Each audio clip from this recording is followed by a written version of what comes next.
February 25, Satan's last campaign. Little children, it is the last time. And as ye have heard that Antichrist shall come, even now are there many Antichrists, whereby we know that it is the last time. 1 John 2:18.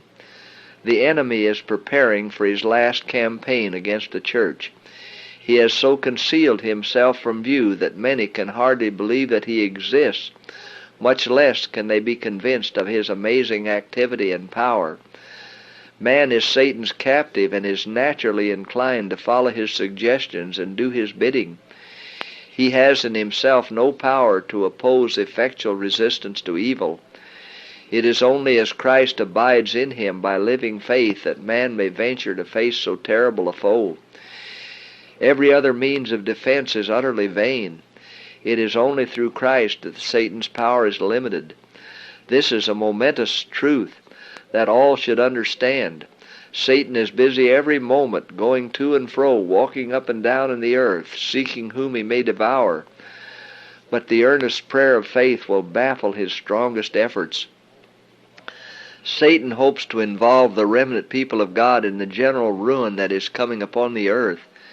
As the coming of Christ draws nigh, he will be more determined and decisive in his efforts to overthrow them.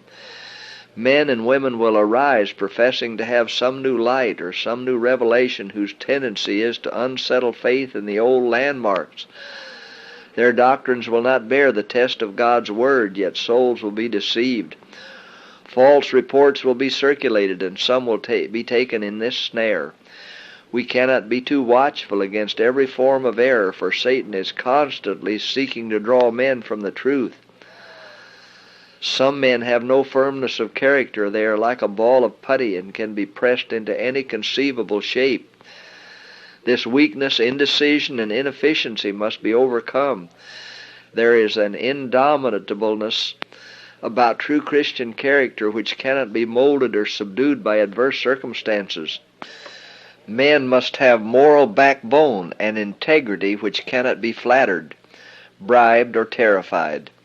God has set bounds that Satan cannot pass. Our most holy faith is this barrier. If we build ourselves up in the faith, we shall be safe in the keeping of the Mighty One.